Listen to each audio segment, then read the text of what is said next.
Tai interaktyvi vaizdo pamoka, kuri padės jums patobulinti įgūdžius naudotis internetinę paiešką, kad galėtumėte saugiai atrasti naujas galimybės. Turėdami šios įgūdžius galėsite atpažinti patikimus ir tinkamus internetinius šaltinius, naudoti pažangius paieškos būdus ir skaitmeninės priemonės, užtikrinti asmens ir duomenų saugumą internete, išlaikyti skaitmeninę gerovę ir subalansuotą buvimą internete. Kviečiame peržiūrėti trumpą animuotą vaizdo įrašą, išmokti naudotis interneto paiešką, saugiai ieškant naujų galimybių ir atlikti savikontrolės užduotį. Internetas gali atrodyti per daug sudėtingas, tiek daug svetainių, tiek daug informacijos. Tačiau jei jo naudojamasi protingai, jis tampa galingų įrankių. Vieta, kur galima rasti mokymosi galimybių, kūrybinių projektų, finansavimo galimybių ir bendradarbiavimo partnerių. Supratimas, kaip saugiai ieškoti informacijos, padeda išvengti nusivylimo ir rizikos bei užtikrina, kad jūsų kelionė internete bus teigiama ir produktyvi. Pradedant domėtis galimybėmis, naudinga žinoti, kur ieškoti informacijos. Patikima informacija paprastai gaunama iš oficialių institucijų, kultūros organizacijų, pripažintų kūrybinių platformų ir įsitvirtinusių verslo tinklų. Tai vietos, kuriuose informacija yra tikrinama, atnaujinama ir skirta remti tokius žmonės kaip jūs, besimokančius, kūrėjus ir moteris, pradedančias naują gyvenimo etapą. Prieš pasitikėdami svetainę, verta skirti kelias sekundės jos įvertinimui. Ar adresas prasideda HTTPS, ar svetainės skyriuje apie mus aiškiai nurodyta, kas jie yra, ar yra kontaktiniai duomenys, ar yra kitų naudotojų atsiliepimai. Šie nedideli patikrinimai padės jums suprasti, ar svetainė yra teisėta ir ar verta jūsų pasitikėjimo. Įsivaizduokite, kad ieškote menų dirbtuvių pradedantiesiems. Pirmoji nuoroda gali būti reklama. Tai nereiškia, kad ji yra bloga, bet reklamas visada reikia patikrinti 2 kartus. Slinkite žemyn ir ieškokite nuorodų į organizacijas, bendruomenės centrus ar kultūrinės grupės. Sekite nuorodas lėtai, neskubėdami ir rinkitės tik tas svetainės, kurios atrodo skaidrios ir patikimos. Prieš spustelėdami bet kokią nuorodą, trumpam sustokite. Paklauskite savęs, kas paskelbė šią informaciją ir kodėl jūsų prašoma paspausti. Šis paprastas įprotis gali jūs apsaugoti ir padėti jaustis saugiau internete. Žinant keletą paieškos gudrybių, naršymas internete taps lengvesnis. Pavyzdžiui, jei žodžius įrašysite į kabutes kaip nemokamas fotografijos kursas internete, gausite tikslesnius rezultatus.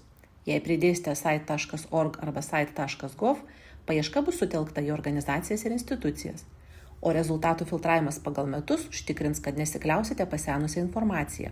Šios mažos gudrybės gali sutaupyti daug laiko ir energijos. Kai rasite įdomią galimybę, pabandykite ją patvirtinti kitoje patikimoje svetainėje. Jei informacija pasirodo oficialiuose ir patikimose platformose, tai paprastai yra geras ženklas. Yra ir naudingų įrankių, kurie gali padėti jums ieškoti. Google Alerts leidžia gauti pranešimus, kai pasirodo naujas turinys jums rūpima tema. Pavyzdžiui, kūrybiniai darbai, menų konkursai ar skaitmeninio dizaino kursai. Kūrybiniai tinklai ir KKS platformos dažnai dalijasi atvirų konkursų, stipendijų, dirbtuvių ir renginių informaciją. Naudodami šios įrankius galite pasinaudoti galimybėmis, o ne visada jų ieškoti. Naršydami nepamirškite šio labai svarbaus dalyko. Jūsų saugumas yra svarbiausia. Neviešinkite asmeninės informacijos, jei nesate tikri, kad svetainė yra patikima. Naudokite stiprius ir unikalius slaptažodžius. Būkite atsargus atsidarydami failus ar spausdami nuorodas, ypač jei kažkas atrodo neįprasta.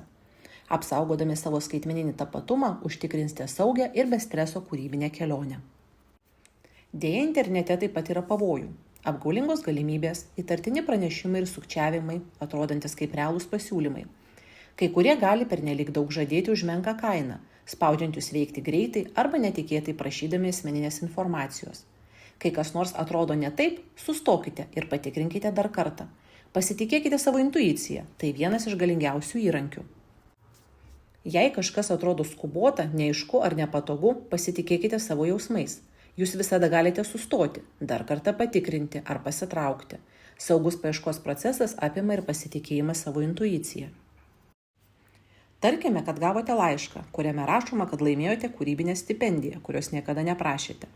Jame prašoma paspausti nuorodą, kad patvirtintumėte savo tapatybę. Tai klasikinis bandymas apgauti.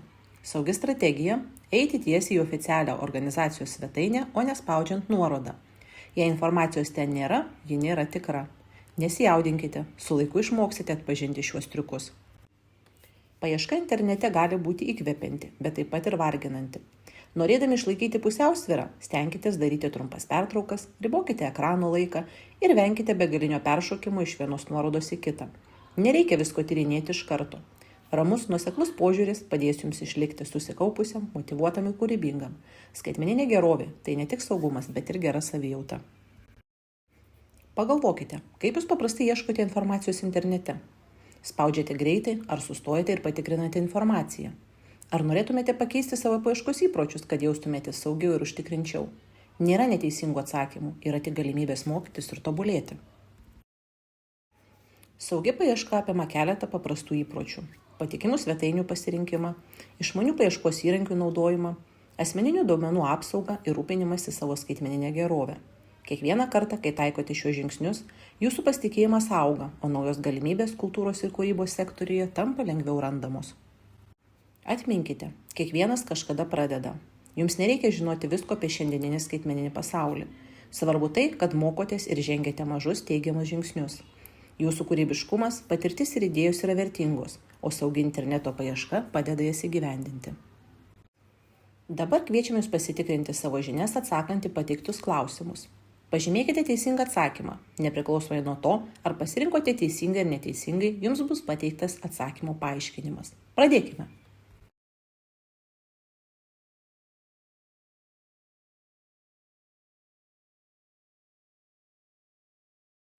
Ši pamoka baigta.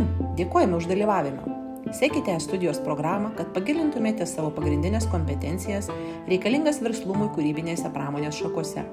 Sėkmingai baigę mokymą gausite skaitmeninį ženklelį. Sėkmė KKS, aš galiu tai padaryti.